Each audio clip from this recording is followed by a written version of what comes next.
Hai semuanya, hai kawan-kawan, hai semuanya yang nonton. Sekarang kita lagi ada di episode pertama untuk bincang bola di @sportase. Ya, sekarang saya lagi bersama Bang Bijing nih. Kita mau ngobrolin soal bola. Khususnya, Bang, kita enaknya lagi ngomongin apa nih? Pasti yang lagi rame sih kali ini pasti soal final ya, Champions Series Liga Champion 1. Series ya, kalau Champion Series Persib Madura United. Kira-kira gimana nih Bang? Kalau ngomongin Liga apa final Champions Series sekarang nih bisa dibilang ideal nggak sih Bang? Kalau lihat dari perjalanan Liga 1 musim ini? Kalau kita ngelihatnya secara statistik ideal. Satu, tim tersubur di Liga 1 fase reguler itu Persib, tersubur kedua itu Madura United. Kalau secara statistik, ya. Tapi secara kemarin klasemen mungkin enggak. Orang berekspektasinya Borneo, Persib mungkin. Tapi secara statistik Madura sama Persib. Statistiknya gimana nih Bang? Maksudnya kalau dilihat dari Madura sendiri kan ya sebenarnya ngomong mungkin kurang ya sampai akhir lah penentuan dia baru bisa masuk ke Champions Series gitu. Iya Kak, karena tim udah menyimpan sebenarnya ya kalau kita udah ketika misalkan Borneo itu udah lolos, mereka main ya nyimpen tenaga, udah bisa dibilang ogah-ogahan mungkin ya, ogah-ogahan. Ya dampaknya ketika tim udah di top performa, nurunin kualitas, akhirnya kualitasnya menurun beneran. Dan Madura malah sebaliknya yang berusaha keras mencapai Champion Series, akhirnya menemukan performa terbaiknya kemarin lawan Borneo. Ya, jadi bisa dibilang lawan Persib kayaknya turun deh. Jangan gitu dong, kan belum Bang, belum, Ya, ya. belum, masih ada lah besok lihat dulu gitu kan. Tapi untuk dari statistik seperti itu, kalau dari ini kalau kita ngomongin statistik kan bisa dibilang emang Persib lebih unggul gitu kan. Madura United diomongin keberuntungan juga enggak juga, soalnya habis-habisan kemarin kan mainnya gitu kan. Tapi kalau untuk ngomongin, nah setelah ini kan pasti kita ngomongin soal sejarah dulu nih Bang. Sejarahnya bisa sampai Persib bisa sampai di final ini banyak yang dicocologi lagi. Kira-kira gimana nih Bang kalau lihatnya sendiri? Kalau musim ini kan emang Persib ketika bersama Luis Milla kan awal musim sempat ya tersiok-siok lah di bawah. Habis itu masuk Bojan Hodak, perlahan tapi pasti naik. Kalau yang soal cocokologi dia juara musim 94-95 itu Liga Indonesia edisi perdana. Itu juga formatnya Champion Series juga. Terus terakhir 2014 itu juga Liga Super, dia juara Champion Series juga. Ketika itu mengalahkan Persipura di Palembang, kebetulan liputan juga. Dan yang ini juga yang perdana Champion Series setelah sebelumnya ya nggak ada Championsan. Kalau secara emang cocokologi mungkin, tapi secara dilihat dari skuad Persib sangat apa ya, sangat mumpuni. Apalagi kalau dilihat komposisi asis nih. Kalau dari asis ya, asis itu top asisnya musim ini itu Stefano Lillipali 17. Tapi secondnya itu ada di Madura United. Di Persib itu nggak ada. Ini menunjukkan bahwasanya Persib itu main lebih apa ya? Nggak mengandalkan 1-2 orang pemain sebagai penyumbang umpan matang. Semua pemain berarti ya? David Da Silva oke lah top skor, tapi yang lainnya kayak pemain dengan jumlah main terbanyak musim ini Persib itu Ezra Walian. Tapi secara menit main dia paling nggak terlalu tinggi. Tapi efektivitas permainan Ezra yang awalnya striker jadi gelandang dan yang direposisi oleh Hodak efektif.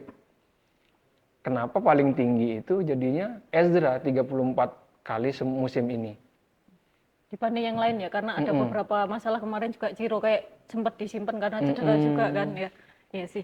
Kalau kalau ngomongin soal pemain Bang, kalau Persib kan pasti udah ini ya, beberapa pemain andalan gitu kan. Pemain andalannya pasti ya 2 pemain Brazil lah gitu kan. Tapi kalau dilihat sendiri ada nggak sih Bang, maksudnya bisa selain 2 pemain itu kan kalau udah diketahui nih pasti akan dijaga ketat gitu kan.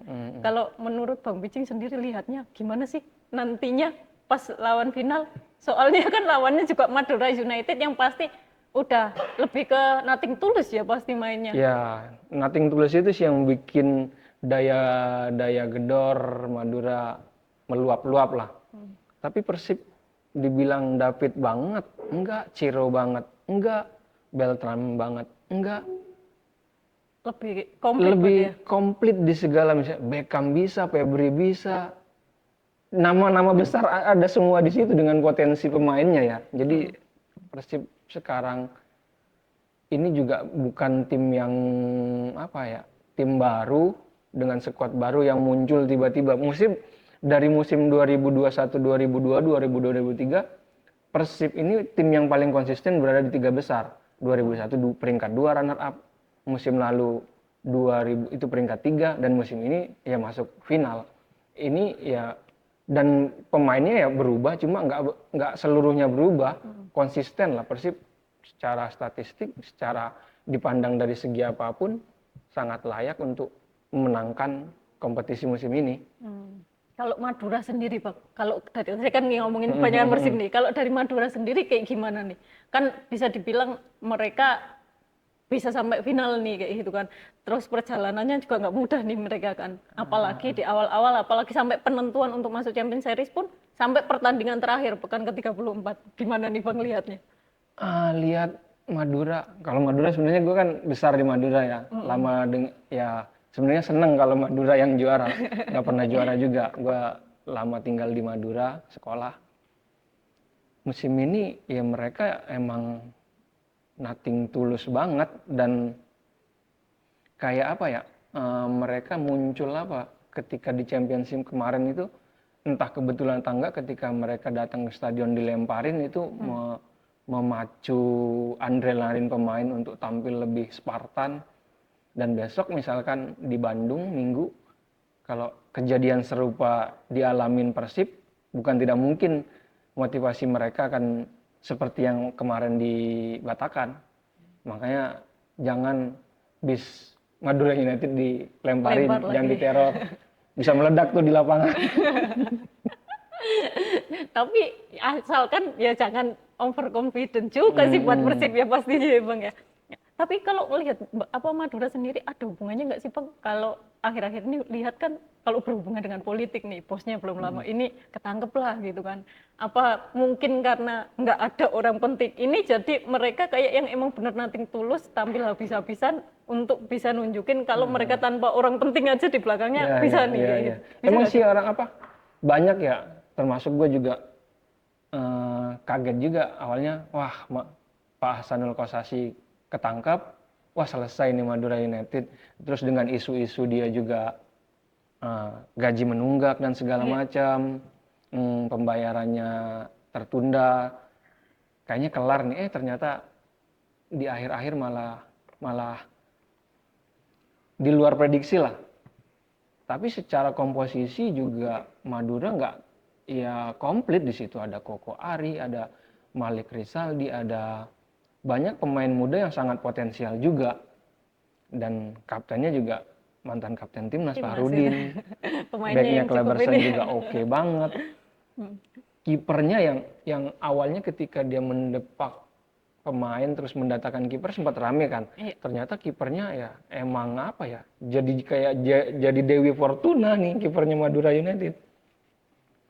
Bisa nyambung ke pelatih nggak sih Bang? Kalau kemarin kan orang juga ngomong gak ada pelatih nih gitu kan. Pelatihnya tiba-tiba nggak memperpanjang kontrak gitu.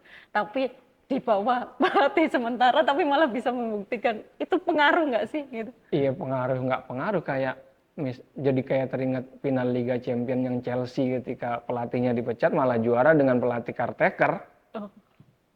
Dan Wah, ini bisa juga nggak terjadi? ya mungkin aja, cuma secara ini juga caretakernya ini emang bukan orang yang dikenal, yang sangat dikenal atau familiar ya dia, tapi secara struktur dia membidani Madura United dari usia muda. dari U18, U20, asisten. Jadi bisa dibilang sangat mengerti dan kebetulan orang Pamekasan juga. Jadi sangat mengerti kulturnya lah, kultur sepak bola Madura United yang diinginkan itu ya ada di dia. Dan bukan kali ini aja sih dia jadi caretaker. Musim lalu juga akhir musim juga yang dia gantiin jadi caretaker. Tapi statistiknya nggak jelek-jelek banget gitu kan juga ya. Gimana ya? Ya udah. Kalau ngomongin soal politik kan pasti ada ini Bang. Awal-awal Persib Bandung yang sama ya manajemen Persib lah sama Viking juga berseteru gitu kan. Bahkan sampai apa banyak supporter yang enggan ke apa stadion dukung Persib, tapi sekarang malah Persib sampai final gitu. Persib ini rootnya kan root paling apa ya? Bisa dibilang pendukungnya paling mengakar ya. Kalau lu lahir di Sunda, lu lahir di tanah di Jawa Barat, kayaknya otomatis bakal jadi Persib deh. Karena terwaris dari kakek, bapak, anak itu seperti itu. Jadi ketika ada sekelompok mungkin ya, sekelompok supporter memboikot, masih banyak yang lainnya. Kan tidak satu suara misalkan seperti kelompok supporter yang lain. Dan hubungan itu mungkin di jumlah penonton tidak, tapi secara dukungan moral untuk Persib terus ngalir. Dan manajemen salah satu yang tetap konsisten menjalankan apapun badainya, ya Persib. Bisa dibilang bagus dong Bang. Apa ada hubungannya dengan Persib juga punya dekat dengan ketumnya atau gimana? Ada korelasi apa enggak antara Pak Erik dengan ini sih secara kalau di kompetisi dibilang kompetisi ini karena Pak Erik ketuanya terus liga juaranya Persib kayaknya enggak. Cuma ya secara finansial emang lebih sehat Persib dibanding yang lain. Karena yang lain banyak masalah ya akhir-akhir ini.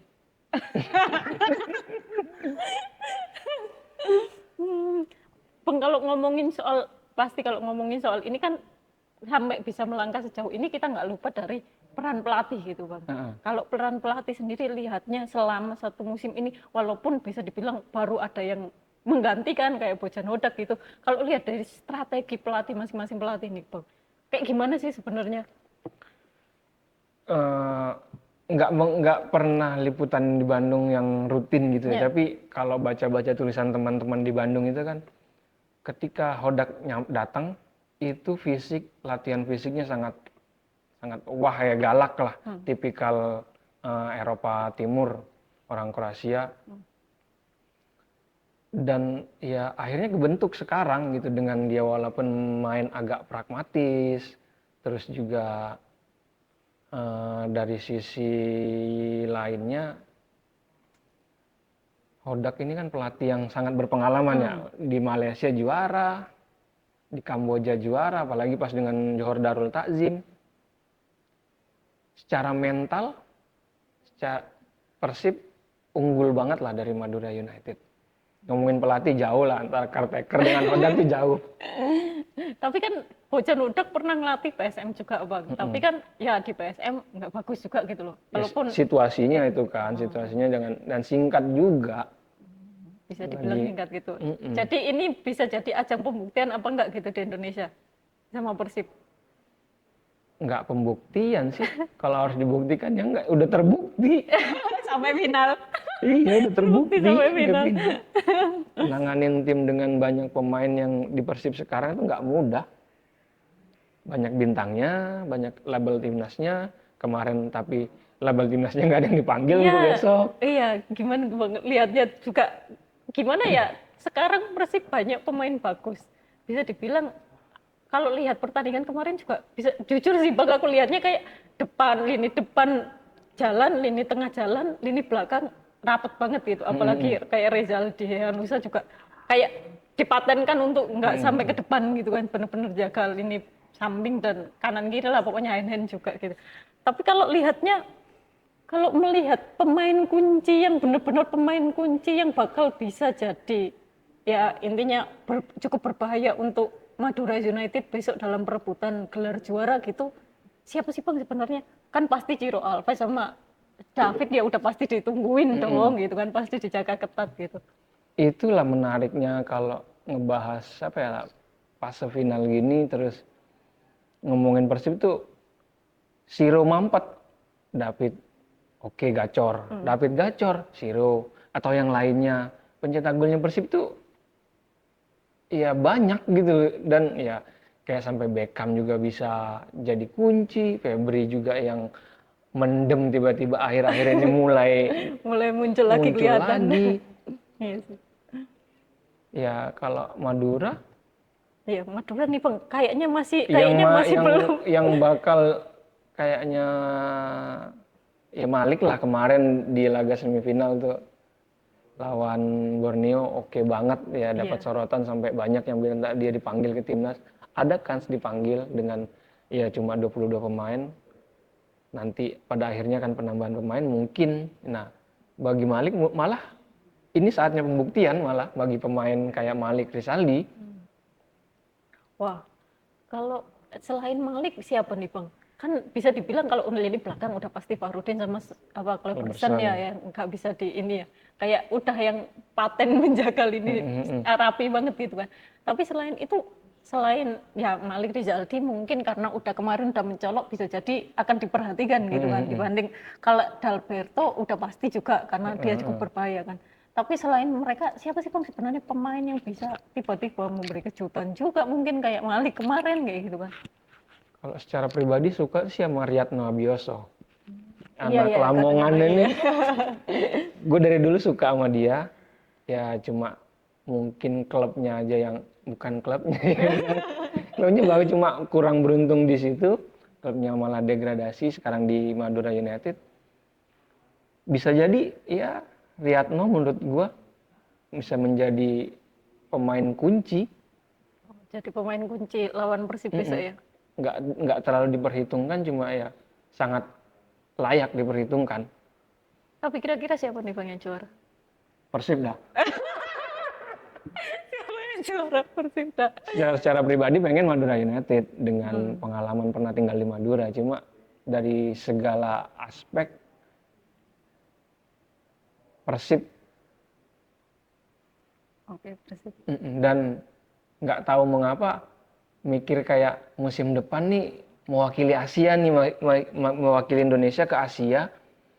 Kalau lagi-lagi timnya nggak punya kemampuan finansial yang kuat, basic penonton yang luas, cuma jadi bulan-bulanan di Asia kayaknya nggak ikhlas deh. Tapi kalau Persib dengan situasi sekarang ya, dia keuangannya mapan, niat membangunnya besar, supporternya militan, kayaknya ayo deh Persib jadi maju deh ke Asia, pengennya gitu. Pengennya gitu. Walaupun setelah ini pun kalau setelah untuk memulai musim baru pun masih banyak faktor-faktor lainnya juga kan, Bang. Oke, oke. Ya, gitu. Udah nih, kita mau ngomongin apa lagi nih? Yang udah sih Bang, kayak maksudnya kalau untuk lihat Champion Series besok final sih emang ya harusnya Gue malah jadi kalau gini gue nanya lu sama lu. Kalau gue kan malah sedari awal agak menyayangkan Championship Series ini, kenapa ada gitu. Ketika format kompetisinya udah oke. Walaupun ya nggak salah juga dengan ambisinya untuk menjadi industri, membuat format lagi setelah juara kan kasihan gitu. Walaupun ya Borneo kasihan lah dia juara. Walaupun dia juga di awal kan pasti sepakat adanya fase ini. Kalau lu setuju nggak sih Championship Series ini dilanjutin musim depan? Karena kan nanti bakal ada kongres ya. iya. Dan itu menentukan format Juni liga besok ya? dan segala macam. Kalau ngomong setuju gak setuju sih kayaknya ya setuju aja sih Bang. Jadi kayak kemarin tuh kayak kalau Borneo ngomong kasihan sama Borneo, emang sih kasihan gitu kan. Mereka udah juara apa regular series lah gitu. Tapi mereka ya itu kayak harusnya sebagai tim ya dia harus bisa jaga picknya gitu loh Bang. Harusnya kayak gitu. Terus dengan alasan kayak kemarin dengan alasan nyimpen pemain agar nggak cedera lah, agar nggak ini. Tapi kan chemistry hilang kan malahan. Iya itu kayak dia. udah selesai malah chemistry hilang padahal waktu nyimpen pemain kan beberapa pemain kayak Stefano Lillipali nggak ada di bangku cadangan dan lain sebagainya gitu kan. Benar-benar chemistry hilang kan dan itu terbukti di saat ya kemarin semifinal gitu kan. Malah kayak yang semua orang kayak menebak mereka yang akan ke final terus tiba-tiba hilang. Pada banyak yang nggak mengira gitu. Kalau ngomong dilanjutkan aku setuju aja Bang, soalnya banyak juga negara yang masih menggunakan sistem Champions Series dan cuma sayang satu Bang, aku yang menyayangkan itu kayak kenapa finalnya juga harus ada 2 leg gitu Bang. Ini yang aku mikir, kenapa nggak bikin 1 leg aja? Kayaknya akan lebih greget gitu Bang. Iya sih ya. Ya, gimana sih Bang? Menurutku sih gitu harus ada, tapi ya mungkin di finalnya ada biar lebih greget di satu Lebih puncak kayak, doang gitu. yang terdahulu kan begitu kan, Liga Indonesia ada Champions Series, cuma nggak dengan format home away kan. Iya, finalnya tuh jadi benar-benar itu gitu. Nah, gitu menurutku sih seperti itu kan. dibanding kalau sekarang kan kayak aduh kurang aja gitu. Kan banyak negara udah menerapkan kayak gitu kan, kalau final ya udah sekali gitu, nggak home away gitu. Berarti besok di Bandung Persib menang nggak? Aku nebaknya Persib menang di Bandung. Di Madura aku nebaknya imbang. Imbang ya? Gitu aja Pak. Bisa lah di Bandung menang 2-0 lah kayak gitulah gitu. Bisa lah. Pokoknya unggul lah gitu. Tapi di Madura imbang lah. Panas nggak? Panas sih pasti panas. Pasti panas ya? Iya, ya itu tadi. Balik lagi ke yang Madura lebih nothing tulus, yang Persib emang ya udah pengen ya udah sejauh ini gitu kan. Pasti dari awal juga targetnya emang juara kan mereka kayak gitu. Oke. Panas lah. Panas ya? Kota kembang, kita taburin kembang lah besok. Udah nih. Udah. Gak mau apa yang ditanya. Nah, oke. Kalau gitu untuk bincang-bincang pertama Sportase bincang bola kali ini cukup sampai di sini aja. Sampai ketemu lagi dengan Bila dan Bang Wijing di episode selanjutnya. Oke, udah.